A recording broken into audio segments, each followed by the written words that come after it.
하나님의 말씀 누가복음 10장입니다. 누가복음 10장 38절에서 42절까지 말씀 교독하여서 읽겠습니다. 제가 한 절 읽겠습니다. 그들이 길 갈 때 예수께서 한 마을에 들어가심에 마르다라 하는 이름하는 한 여자가 자기 집으로 영접하더라.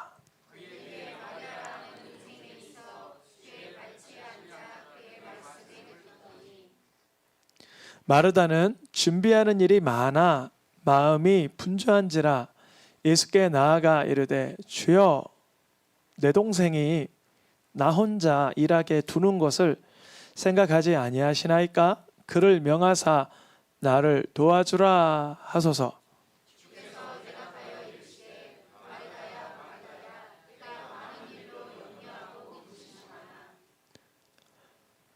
나누어서 읽겠습니다. 몇 가지만 하든지 혹은 한 가지만이라도 족하니라.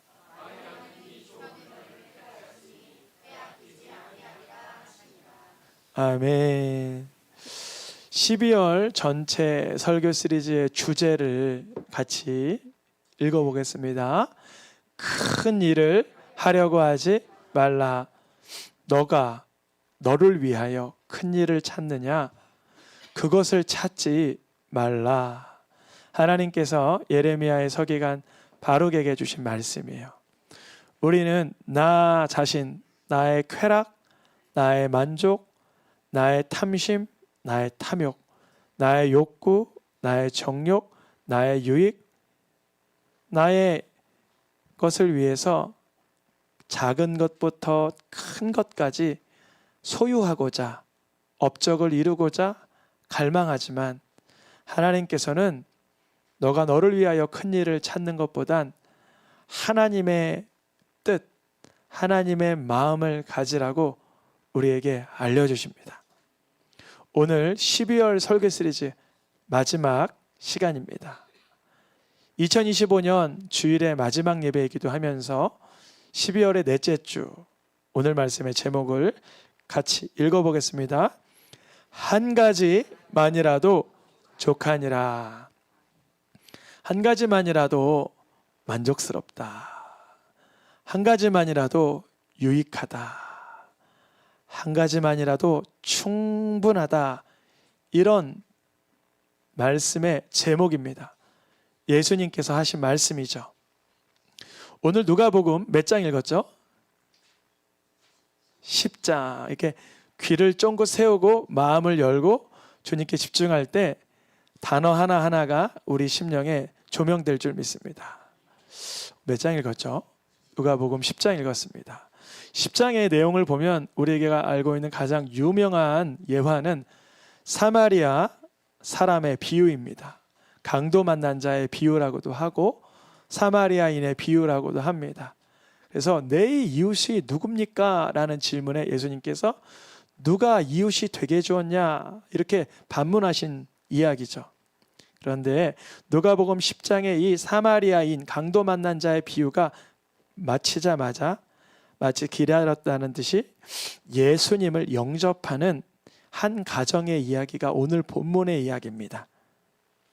예수님을 어떻게 영접하는 것이 가장 훌륭한 자세인가? 이거를 보여주는 것이에요. 예수님을 어떻게 영접하는 것인가? 예수님을 영접한 가정은 마르다와 마리아, 더 나아가 나사로의 가정이었습니다.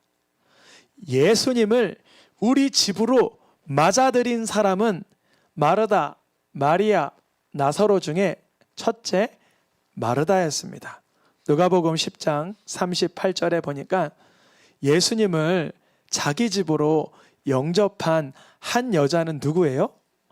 마르다입니다. 그러니까 마르다가 주인이고 마르다가 적극적이었고 마르다가 우선적으로 예수님을 맞아들었다. 이런 얘기예요. 나사로의 누이이고 마리아의 누이가 되는 이 마르다가 예수님을 자기 집으로 영접한 거예요. 예수님은 마르다, 마리아, 나사로 가정에 들르실 때마다 말씀도 전해주시고 그 집에서 식사하시고 하나님의 나라를 가르쳐 주셨고, 이후에는 마르다 마리아의 동생 나사로가 죽음을 맞이했을 때도 부활의 능력을 보여주신 그러한 가정입니다. 이 가정의 큰 노인 이 마르다는 예수님이 이제 자기 집으로 오시기에, 영접되기에 음식 준비, 후식 준비, 자리 준비, 손민 준비로 하는 일이 많아 마음이 평안함이 사라지기 시작했어요. 예수님은 샬롬의 왕, 평강의 왕인데 예수님이 오셨는데 너무나 분주하고 염려가 많아진 게 마르다예요. 여쭤봅니다. 마르다는 예수님을 잘 영접했습니까? 잘못 영접했습니까? 잘못 영접했어요. 마르다가 예수님을 실로 그분의 인격을, 주님의 성품을, 주님의 위엄을, 그 중심을 알며 영접했다면 예수님의 평강이 마르다에게 영향을 끼쳤을 거예요. 그러나 마르다는 자기 집으로 예수님을 영접한다는 생각에 샬롬의 왕, 평강의 왕이 오시는데도 분주하고 염려하니 너무 이상한 일입니다. 우리 성도님들의 삶 가운데 예수님을 영접할 때 이러한 부작용이 없기를 축복합니다. 예수님을 영접하는데 가장 평강을 누리고 샬롬을 누리고 치유와 회복을 누려야 되는데 우리 마르다는 그러질 못했습니다. 그런데 그 순간, 마르다가 분주한 순간, 마르다가 일하고 있는 순간 고요하고 평온하게 예수님의 발치 앞에 앉아 하나님의 말씀에 빨려 들어가는 사람이 한 사람 있었으니 누가복음 10장 39절에 그에게는 누구냐면 마르다입니다. 분주하고 염려하고 있던 마르다에게 동생이 있는데 이름이 뭐예요? 마리아입니다. 그는 마르다의 동생이에요. 언니 따라서 염려하고 근심하고 마음의 평온이 사라졌어야 되는 마리아인데 신기하게도 그 순간 주의 발치에 앉아 말씀 듣고 있습니다. 어때요? 예수님을 잘 영접했습니까? 예수님을 잘못 영접했습니까? 잘 영접한 거예요. 여러분, 말씀이 꿀송이 같이 되시기를 축복합니다. 잠이 안 오면 말씀 보고, 잠이 올 것 같아도 말씀 보고, 바빠도 말씀 보고, 중대한 일이 있을 때 말씀 보고, 허전할 때 말씀 보고, 위기에 말씀 보고, 하나님의 말씀이 나에게 뭐라 말씀하시는지 꿀송이처럼, 양날에 날렵한 검처럼, 때로는 방망이와 불꽃, 바람처럼 그 말씀이 우리 가운데 영향력 있기를 축복합니다. 마리아는 예수님의 발 앞에 앉아서 경청하기 시작해요. 그런데 저쪽에서 냄새가 나요. 전병이 타들어가는 냄새, 물이 끓는 소리, 과일은 누렇게 이렇게 벗겨놓은 게 잘못돼 가고 있어요. 어때요? 말씀 들어야 돼요? 빨리 가서 국 끄고 전병 붙이고 과일 깎아야 돼요? 고민이 되죠. 마리아는 주의 말씀에 빨려 들어가고 하나님의 나라가 무엇인지, 내가 삶을 어떠한 정신으로 살아가야 되는지 주의 말씀 앞에 그 본질에 집중하고 있었어요. 마태복음 4장 4절에 사람은 구워지는 전병과 떡으로만 사는 것이 아니라 예수 그리스도의 입술로 선포되는 그 말씀이 우리 가운데 들어올 때 우리가 영혼이 되살아나는 것이다. 마리아는 주님의 말씀을 들을 때 자기 영혼이 회복됨을 느끼고 있었어요. 배가 불러지고 있었다는 거죠. 예수님께서도 말씀하시기를 어떠한 누구보다 예수님의 가장 가까운 자들은 하나님의 말씀을 듣고 행하는 자들이다. 누가복음 8장에 기록되어 있습니다. 예수님의 어머니라고 할 수 있고 예수님의 동생들이라고 할 수 있는 사람들은 하나님의 말씀을 듣는 자들이며 듣고 행하는 자들이다. 예수님 이렇게 마리아에게, 발치에 앉아 있는 마리아에게 말씀을 가르치는데 저쪽에서 푸념하고 분노하고 불평하는 소리가 들립니다. 바로 마르다의 모습이에요. 누가복음 10장 40절에 마르다는 마음이 분주했어요. 왜 분주했어요? 준비하는 일이 어마어마하게 많았어요. 마르다에게 지금 가장 큰 일은 말씀 듣는 거예요? 전병 붙이는 거예요? 우리 새생명교회가 참 복받은 교회는 뭐냐면 예배 시간에 아무도 주방에 안 가요. 그래서 어느 목사님께 여쭤봤어요. 아유, 그 200~300명 준비하려면 어떻게? 그래서 우리 권사님들이 하도 주방에만 있고 설교를 안 들어서 주방 볼 아주머니를 비용을 들여서 재작년인가부터 썼대요. 물론 그분에게는 예배 못 드리게 하는 그런 거나 아니죠. 그분이 오전이나 오후에 본인 교회에서 예배 드릴 수 있도록 도와드리고 일하는 품꾼을 썼다는 거예요. 뭐 하는 게 중요하니까. 말씀 듣는 게 중요하니까. 우리 끝나고 차라리 뭐 이렇게 쿠키를 먹을지언정 밥보다 하나님 말씀 듣는 게 중요한 줄 신뢰합니다. 마르다는 예수님이 내가 영접했기에 그분을 공개하고 그분을 공손히 이렇게 마주하려고 준비하는 일이 많았을 거예요. 물론 전병도 붙여야 되고 과일도 깎아야 되고 차도 내내야 되고 자리도 마련해야 할 게 많았을 거예요. 근데 그 준비하는 일이 많아 기뻐한지라. 준비하는 일이 많아 하나님께 영광 올려드리니라. 준비하는 일이 많아 너무나 평온하니라. 아멘. 누가 그러셨어요? 목사님 요즘에 봄이라 신방 많으신데 괜찮으세요? 너무 행복해요. 저희 새생명교회가 규모가 그렇게 크지 않은데 한 달에 4~5번, 5~6번 신방 있다는 게 하나님께 영광입니다. 진심일까요? 가식일까요? 진심이었어요. 교회에서 준비하는 일이 많아 분주하여지면 모든 일을 다 내려놔야 돼요. 왜냐하면 예수님과의 인격적 교제가 사라졌기 때문에 그래요. 마르다는 죄송합니다. 이게 말이 자꾸 헷갈려요. 이름이 비슷하셔서 마르다는 준비하는 일이 많아 분주한지라. 그러면 어떻게 했어야 될까요? 예수님의 발치에 앉은 마리아 옆에 가서 주님 내 마음에 불평과 조급함과 분주함이 많으니 날 치유해 주세요. 아멘? 나를 봐야 돼요. 나의 분주함, 나의 어떠한 그런 염려를 들여다봤어야 돼. 예수께 나아가 뭐라 말하는가? 10장 40절 후반부입니다. 주여, 내 동생 마리아가 나 혼자 저 과중한 업무를 일하게 냅두는 것을 예수님은 생각지도 못해요?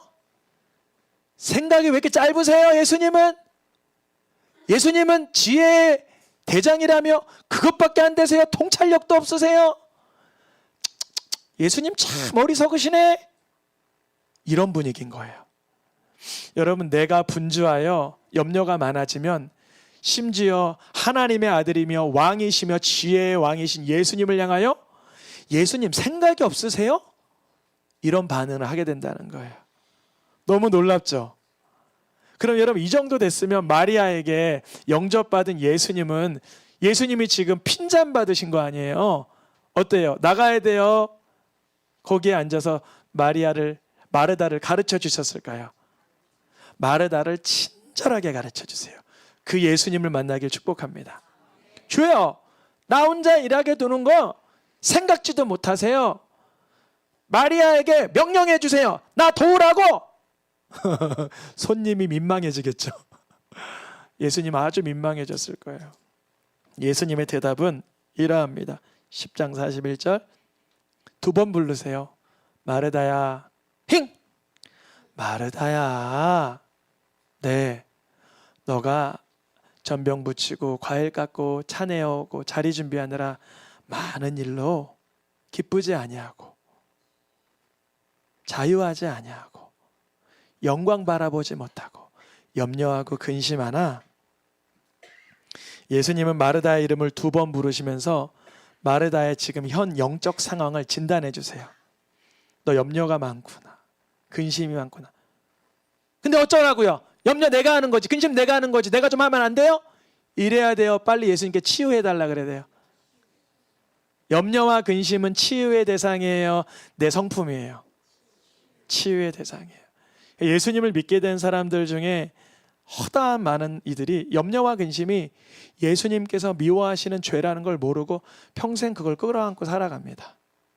그러면서 나는 예수님을 위해서 살았다라고 생각해요. 내가 왜 염려하는지 알아?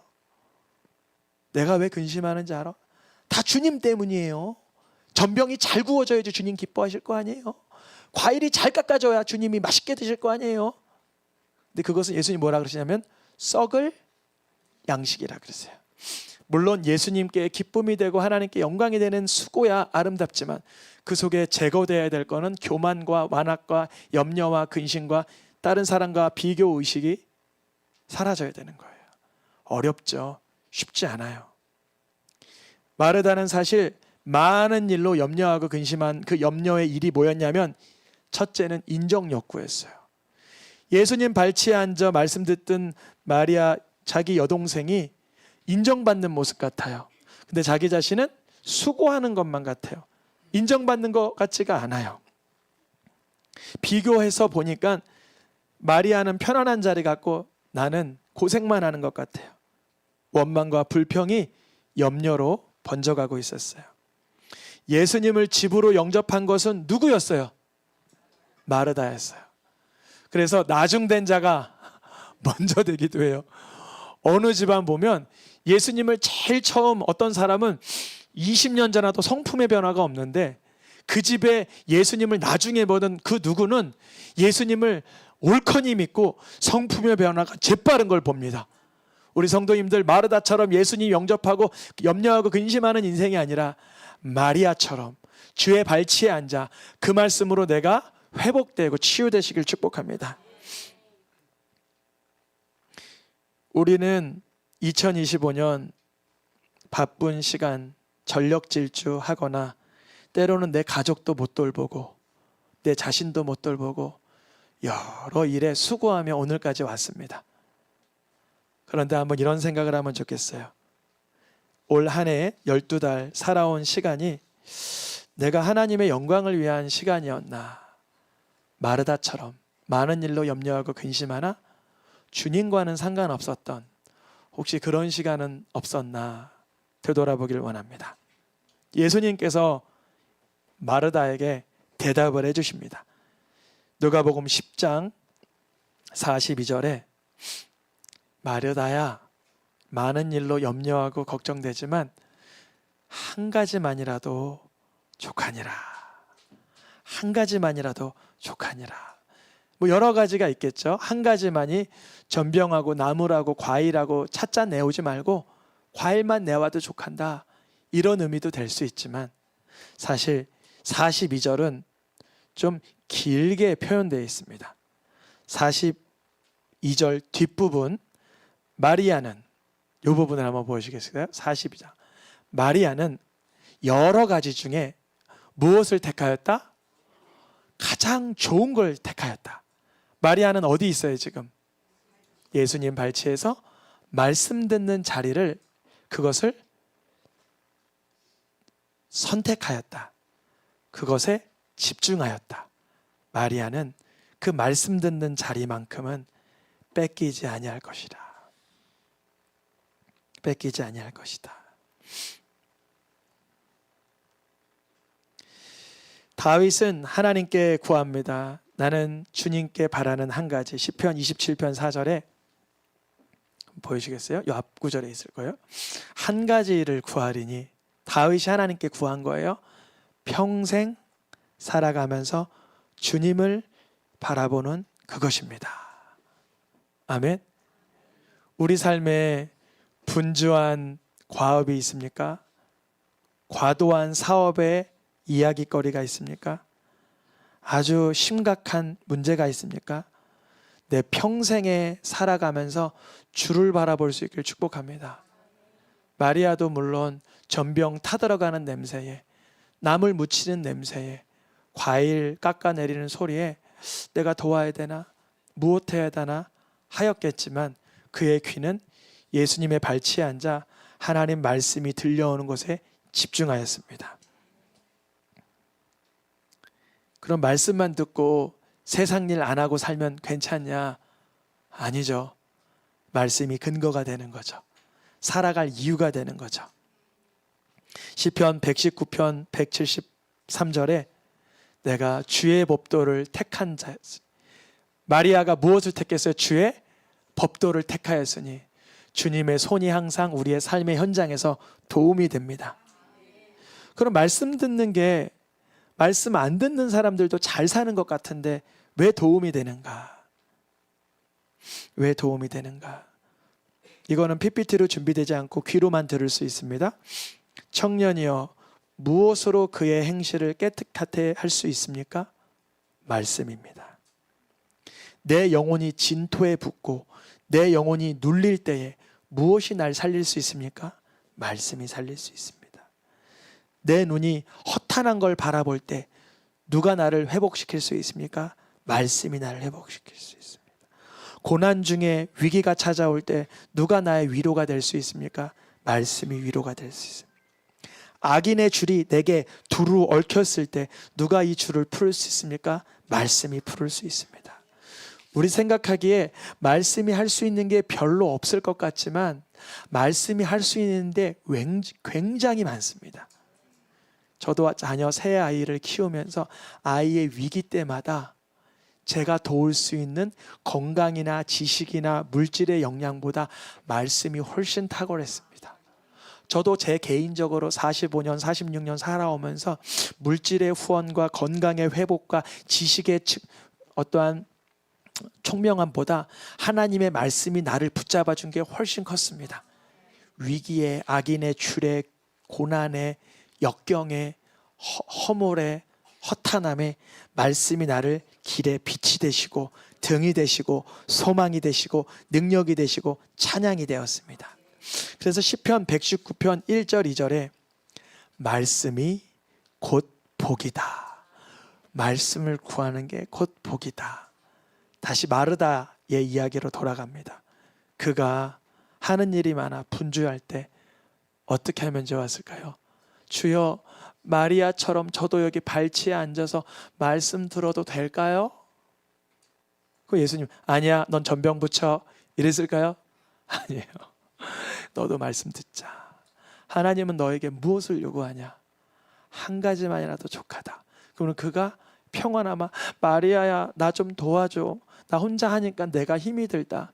우리 같이 도와서 예수님 영접하고 공개하는 예수님을 잘 모시는데 힘써볼까? 화목하는 언어가 나오겠죠. 섬기며 존중하는 언어가 나오겠죠. 인간관계가 회복되겠죠. 건강이 회복되겠죠.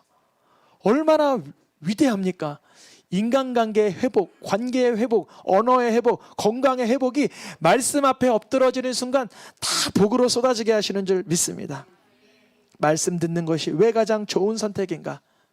그 말씀을 통해서 우리 영혼이 살 길을 찾게 됩니다. 오늘의 마지막 말씀 요한복음 6장입니다. 마르다야, 썩을 양식을 위하여 일하지 말라. 똑같이 일을 하여도 무엇을 위하여? 영생하도록 있는 양식, 말씀을 근거로 살아가라. 저는 기도원 가서 이 말씀을 깨닫지 못했는데 이번 말씀 준비하면서 주님이 깨닫게 하셨어요. 썩을 양식이 뭐예요?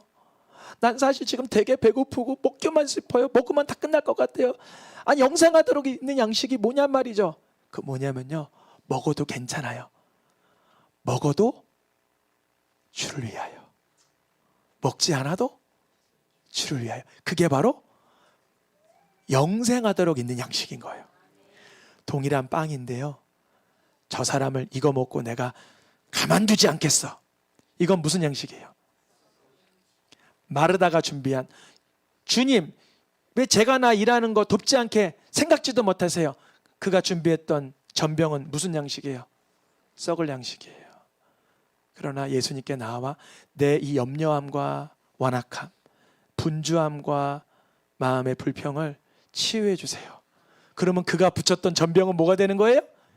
영생하도록 있는 양식이에요. 그 양식을 줄 수 있는 분은 누구세요? 예수님. 예수님 내 삶에 찾아와 내 삶이 영생에 잇대어 살게 도와주세요.